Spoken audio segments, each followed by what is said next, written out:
सभी को नमस्कार। एक जो क्वेश्चन है जो हमेशा मुझे मेंस में अपीयर होने वाले स्टूडेंट बोलते हैं अक्सर मॉक टेस्ट के बाद कि सर मेंस में मेरा पेपर ख़त्म नहीं हो रहा है, मुझे सब कुछ आता है लेकिन टाइम कम पड़ जाता है लास्ट में एंड मेरा मेंस का पेपर कंप्लीट नहीं होता है।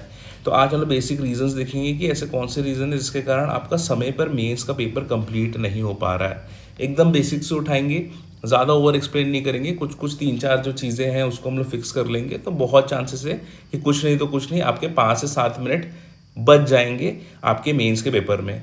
तो सबसे पहले तो आपको अंडरस्टैंड करना पड़ेगा मेंस की नेचर को। जो मैं देख रहा हूँ पिछले 5-6 सालों से जो CGPSC मेंस का नेचर है, डैट इज़ कि 2 मार्क के क्वेश्चन इस प्रकार से आ रहे हैं जिसमें आप 15 मार्क्स का कंटेंट लिख सकते हो। फॉर एग्जाम्पल ये एक बहुत ही सिंपल सा क्वेश्चन है, व्हाट इज़ घोटुल। ये आपको 2 मार्क्स में लिखना है। अब घोटुल के बारे में आपको मैं ऐसे लिखने बोलूँगा, आपको 15 मार्क्स के क्वेश्चन लिखने बोलूँगा, अब बड़े आसानी से लिख देंगे। लेकिन जब ऐसे क्वेश्चंस जो आपको बहुत अच्छे से आते हैं लेकिन आपको सिर्फ 2 मार्क्स में पूछा जाता है, तब थोड़ा सा एक ऑकवर्ड सिचुएशन हो जाता है कि कौन सा जो एलिमेंट है या कौन से पॉइंट्स मैं उसमें डालूं। देखिए, अगर आपके पास 2 मार्क्स में 4 लाइन है और आपके पास 4 पॉइंट है तो बहुत ही सिंपल है कि आपको कौन से पॉइंट डालने हैं। लेकिन जब आपके पास किसी चीज़ के 15 पॉइंट है, 20 पॉइंट है, तो यहाँ पे थोड़ी सी असमंजस की स्थिति बन जाती है कि आपको उन 4 लाइन में कौन से 4 मोस्ट इंपॉर्टेंट लाइंस आपको यहाँ पे डालना है।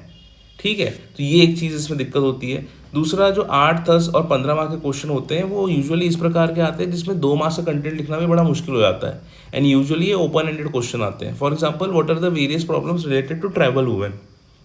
ठीक है, अब 2 मार्क्स वाला क्वेश्चन देखेंगे, घोटुल वाला है तो हर किसी ने रट के रखा है, हर किसी के फैक्ट्स मुंह जुबानी है। लेकिन जब हम लोग बात करते हैं various problems related to tribal women तो सबके सब एक दूसरे को देखने लगते हैं, है ना, कि इसमें क्या करें, क्या डायमेंशन खोलें।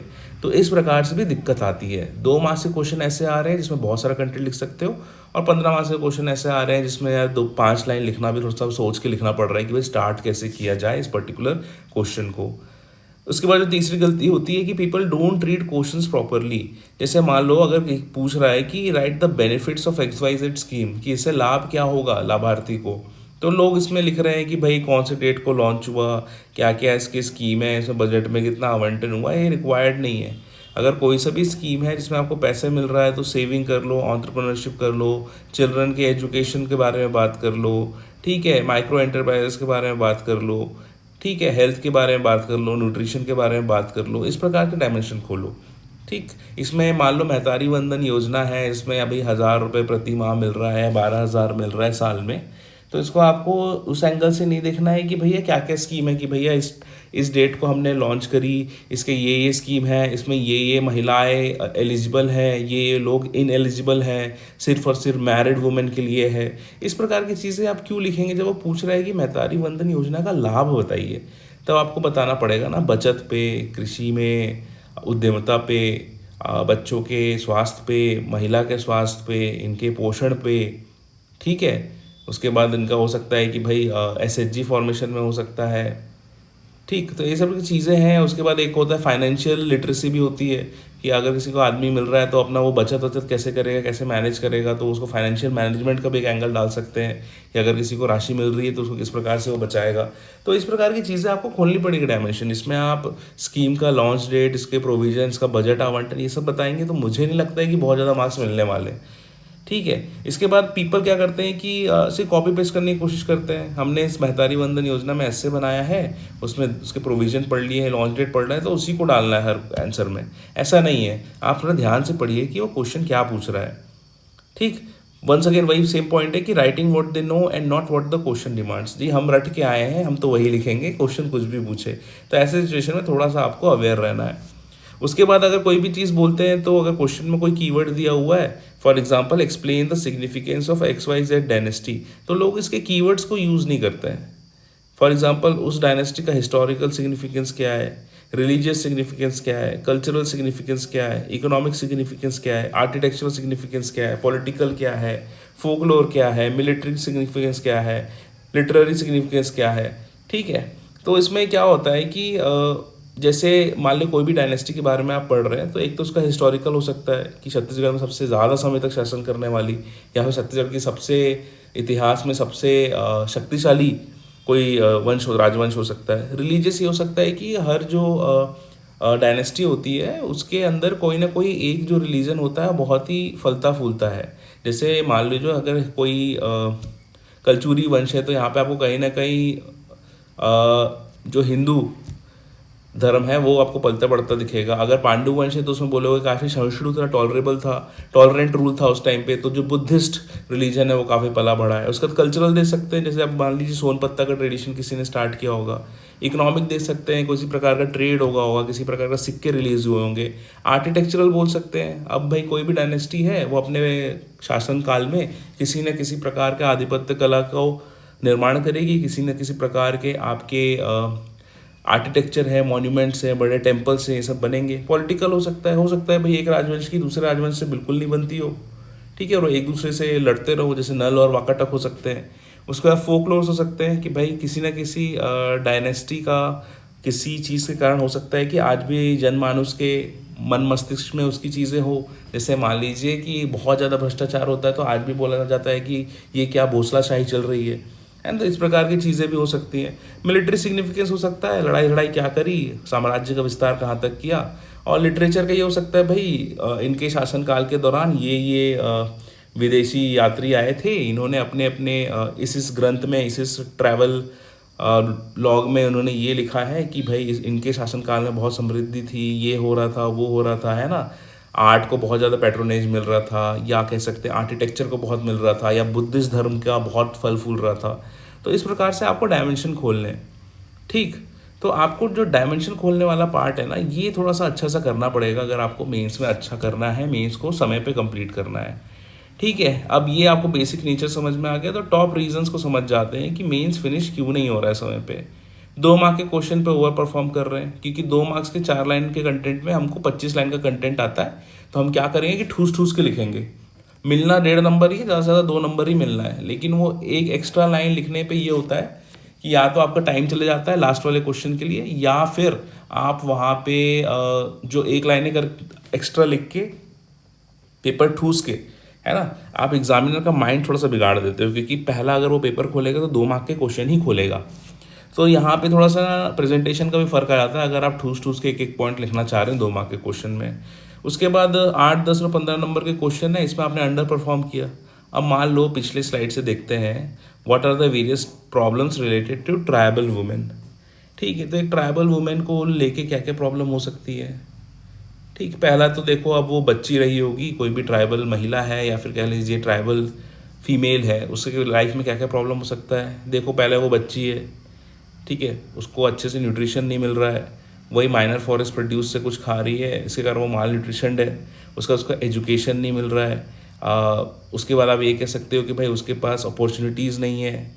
उसका हो सकता है चाइल्ड मैरिज वाला कुछ हो सकता है, ठीक है, चाइल्ड मैरिज का एंगल हो सकता है, मेंस्ट्रुअल हाइजीन का एंगल हो सकता है, एम्प्लॉयमेंट का हो सकता है, जो ट्राइबल कल्चर है उसमें हो सकता है कि भाई जो ऑर्थोडॉक्स सोसाइटी है वो लड़कियों को शहर जाके जॉब करने के लिए उतना प्रेरित नहीं कर सकती है ना। अर्ली चाइल्ड मैरिजेस हो सकते हैं, अर्ली मैरिजेस हो सकते हैं। उसके बाद अल्कोहलिज्म हो सकता है, क्योंकि अब ट्राइबल कल्चर में जो अल्कोहल होता है ना, जो मादक द्रव्य होता है, उनका भी अपना सिग्निफिकेंस है अपने अपने रीति रिवाजों में, ठीक है, ये हो सकता है। उसके बाद कुछ उनके रिलीजियस बिलीव हो सकते हैं जिनका दिक्कत हो, ठीक है। तो ये सब चीज़ें आपको करनी है कवर, ठीक है। फाइनेंशियल लिटरेसी भी हो सकती है कि बड़े भोले वाले से लोग होते हैं, ठीक है। टेक्नोलॉजी की लिटरेसी हो सकती है, डिजिटल लिटरेसी हो सकती है कि भाई अगर उनको अपने अकाउंट में मिल रहा है कुछ राशि, तो हो सकता है कुछ स्कैमर उनको कॉल करके ओटीपी निकलवा लेते हों, ठीक है। उसके बाद बहुत सारे ऐसे डायमेंशंस इसमें हो सकता है कि ट्राइबल वुमेन के साथ क्या क्या परेशानी है।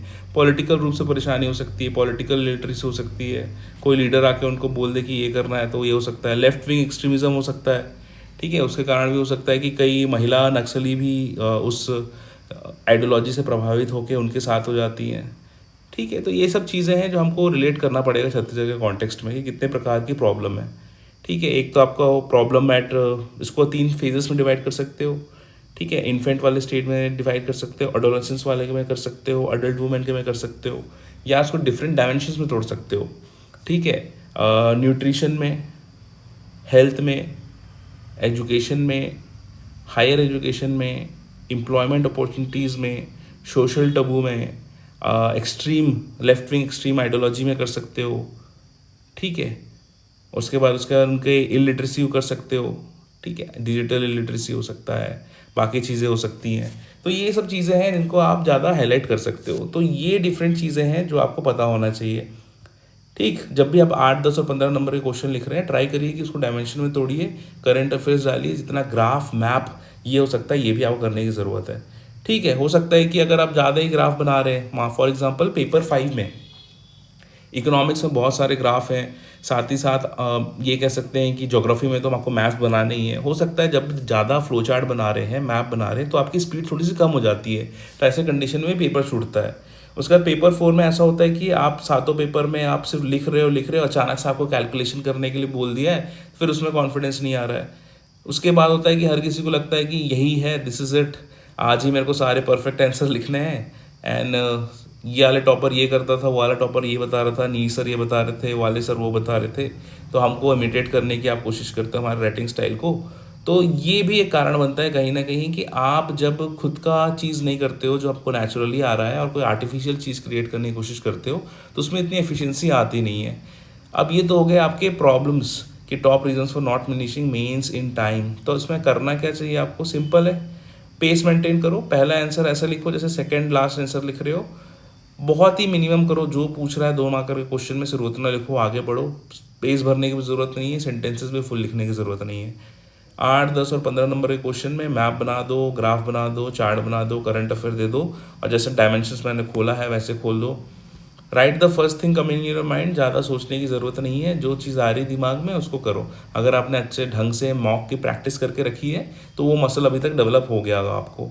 कोई भी ऐसा एक्स्ट्रा ऑर्डिनरी चीज़ करने की कोशिश मत करो जो आपने मॉक टेस्ट में नहीं करी है, और go with what your gut says, ठीक है। आपको जो गट फीलिंग आ रही है ना इस क्वेश्चन में लिखना चाहिए, वो आप लिखो, किसी दूसरे के दिमाग से सोचने की कोशिश मत करो।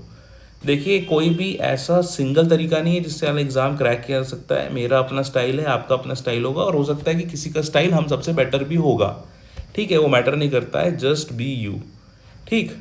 तो ये कुछ टिपिकल रीजंस है जिसके कारण थोड़ा सा दिक्कत होती है, ये इंपॉर्टेंट पॉइंट है, इसको आप लोग देख लीजिए।